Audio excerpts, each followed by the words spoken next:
ગુજરાતના સૌથી મોટા શક્તિપીઠ અંબાજી મંદિરમાં આસો નવરાત્રિ પર્વ દરમિયાન એક ઐતિહાસિક કાર્યક્રમ યોજાયો હતો. આ કાર્યક્રમમાં 1111 બાલિકાઓનું પૂજન કરવામાં આવ્યું હતું, જેને ગિનીસ વર્લ્ડ રેકોર્ડ બુકમાં સ્થાન મળ્યું છે.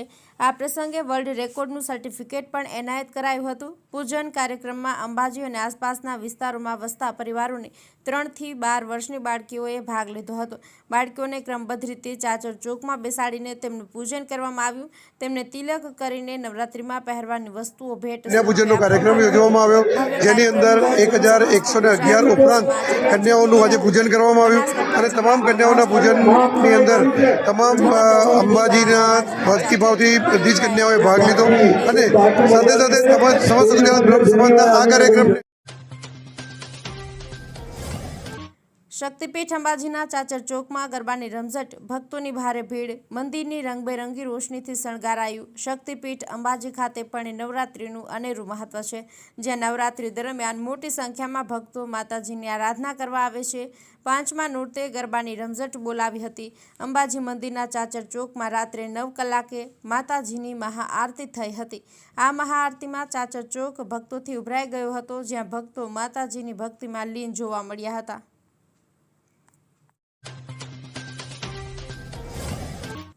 ડીસાના વાસણા દૂધ મંડળીમાં સાધારણ સભા દરમિયાન થયો હુમલો. સાધારણ સભા દરમિયાન બંને જૂથોએ સામસામે કર્યો હુમલો. ભાવ વધારાને લઈને વાસણા દૂધ મંડળીમાં સાધારણ સભા યોજાઈ હતી. સાધારણ સભા પત્યા બાદ અંગત અદાવતમાં થયો હુમલો. સામસામે હુમલામાં પૂર્વ ચેરમેન પોપટ ભરવાડ દ્વારા ડેરીના મંત્રી રસિકભાઈ પર કરવામાં આવ્યો હતો હુમલો તેવા આક્ષેપ કરાયા છે.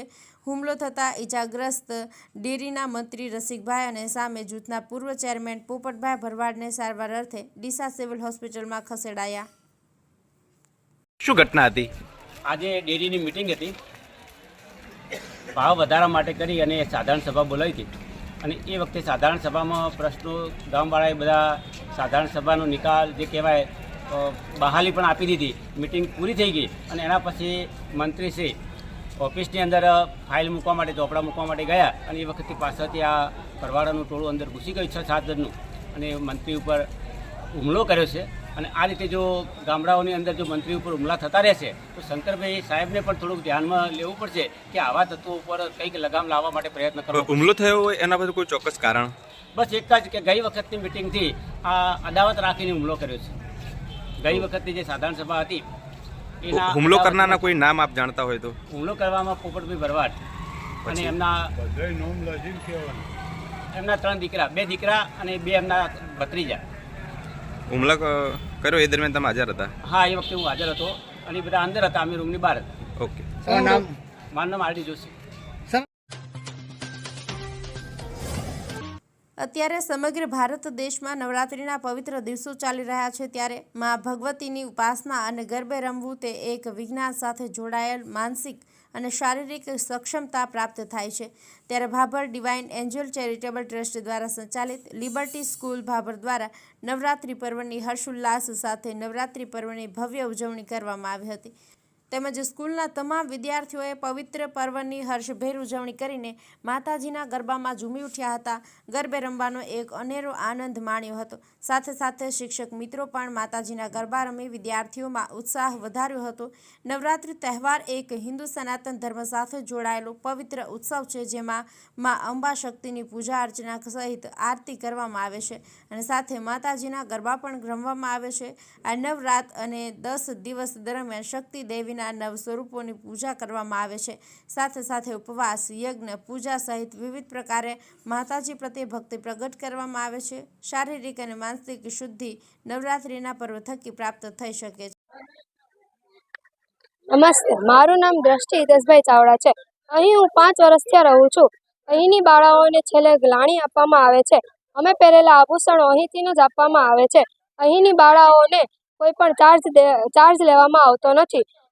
અહીંની ગરબી 50 વર્ષથી રચવામાં આવે છે. અહીં અર્વાચીન અને પ્રાચીન રાસો રમવામાં આવે છે. અમને લોકોને અહીં ખૂબ જ મજા આવે છે. અહીંની આસપાસના લોકો અમારા રાસ ગરબા જોવા પણ આવે છે અને ખૂબ સપોર્ટ કરે છે અમને. તેમજ અમને અહીંથી છેલ્લે લાણી આપવામાં પણ આવે છે. અસ્તુ. જય હિન્દ, જય ભારત. નમસ્કાર, જય માતાજી. પત્રકાર સંઘ આયોજિત અને અમારા વિસ્તારની છેલ્લા 46 વર્ષથી અવિરત ચાલતી અને 47 વર્ષમાં મંગલ પ્રારંભ કરતી અમારી ગરબી એટલે કે નવયુગ ગરબી મંડળ. અમારી નવયુગ ગરબી એવી ગરબી છે કે જ્યાં અમારે બાળાઓ પાસેથી કોઈ પણ પ્રકારનો ચાર્જ લેવામાં આવતો નથી, તેમજ અમારી પૂરી સંગીત ટીમ પણ એક પ્રકારની સેવા આપે છે. અમારી ગરબીમાં 6 વર્ષથી લઈ અને 60 વર્ષ સુધીના અમારા સ્વયંસેવકો છે.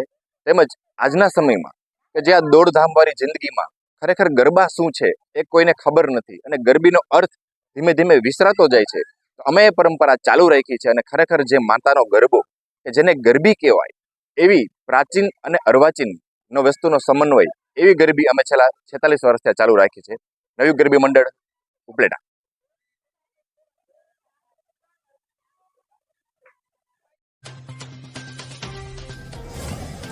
ધાનેરામાં આવેલા ચામુંડા સોસાયટીમાં મોબાઈલ ટાવર મુદ્દે ચામુંડા સોસાયટીના રહીશોમાં રેલી નીકળી હતી અને તાત્કાલિક ટાવર દૂર કરવા સોસાયટીના લોકોની માંગ કરવામાં આવી છે. ટાવર મુદ્દે લાઇનનું ખોદકામ પણના કારણે રહીશોના કૂવા અને તેમજ અન્ય નુકસાન થવાના કારણે રહીશો નુકસાન વેઠવું પડે છે. હાલ રહીશોએ કામ બંધ કરાવ્યું. જ્યાં સુધી નિર્ણય નહીં આવે ત્યાં સુધી કામ ચાલુ કરવા નહીં દઈએ. છેલ્લા ઘણા સમયથી મોબાઈલ ટાવરનો વિવાદ ચાલી રહ્યો છે, ત્યારે જમીનના માલિકને જાણ કરવામાં આવી હતી અને જમીન માલિકે થોડા દિવસની મુદત માગી હતી, પરંતુ ટાવર બાબતે કોઈ નિર્ણય ન આવતા આજે ચામુંડા સોસાયટીના રહીશો ભેગા થયા હતા અને ટાવરમાં વાયર માટે ખોદકામ ચાલુ કરવાના હતા. ત્યારે જ લોકોએ કામ બંધ કરાવી દીધું હતું.